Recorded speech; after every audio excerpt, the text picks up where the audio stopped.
Hello and welcome to the EPOP Academic English 2 Writing Course Week 1 video tutorial.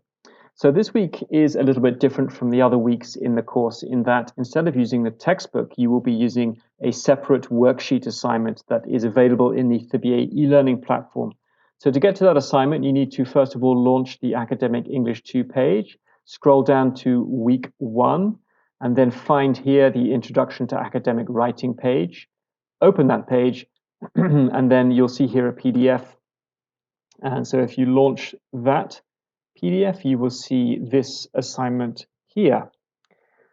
Okay, so in week 1, the aim is to help you to recognize the features of a well-organized paragraph when you are describing in this case, a graph. And the graph shows population growth in India and China between the year 2000 and the year 2050, as you can see on the x-axis here.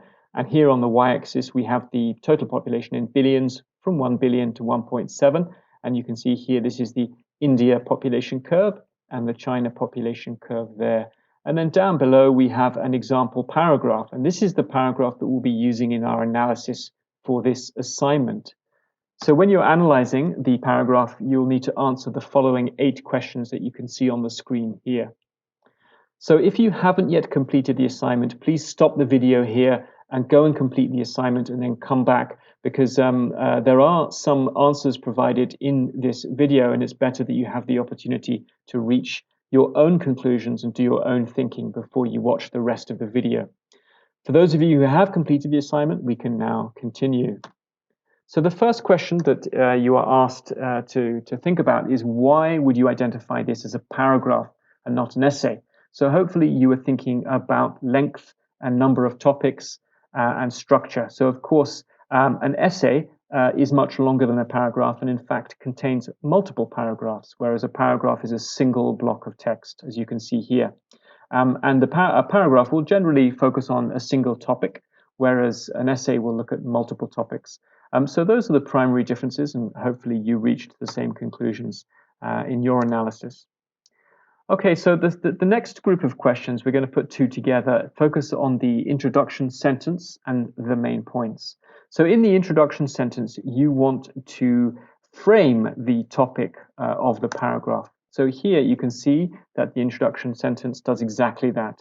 It reads, the graph shows how the populations of India and China have changed since 2000 and predicts how they will change in the future.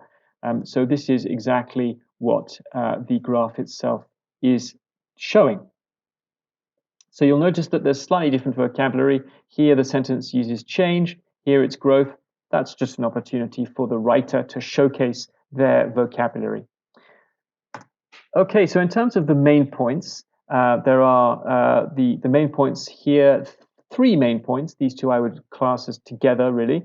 So first of all, we have in 2000, there were more people living in China than in India, and the population in India is growing more quickly. And then in the future, China's population is predicted to fall and India's population will increase. Now, these main points in the paragraph here are presented according to the timeline. So you can see, first of all, we're talking about the fact that India's population is smaller, and then we're talking about the fact that that it will grow more quickly here. You can see the steep curve. And then here you'll see that China's population is going to then start falling and India's continues to increase.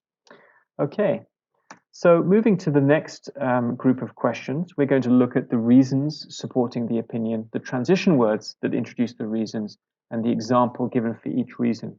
Okay, so in terms of the opinion, from my perspective, the opinion is here at the final sentence. So therefore, India will need to continue to develop more facilities for its population, which is forecast to continue growing. So this information is not available here directly in the graph. And so you have to extrapolate that information from looking at the curve. So you are essentially extending the information in the graph and forming an opinion about it. So in terms of the reasons supporting the opinion, those mirror the main points. Okay, so the first, second, and third reasons. And the transition words are fairly easy to spot. Of course, first here, secondly, finally, and yet. And the examples that are provided to support each reason follow each reason directly. So you can see here with this other color, the examples following each of the three reasons. Okay, so finally we're moving on to the conclusion and the transition words that introduce the conclusion. So in the conclusion, you're looking to summarize the main points of the paragraph. And of course, the conclusion is here at the end of the paragraph. And we see that it's talking about India's steady growth in population and the fact that it will overtake China.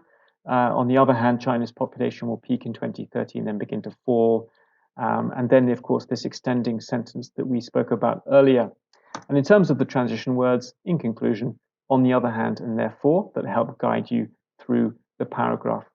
Thank you very much for watching, and all the best of luck with week 2 of the Academic English 2 writing course.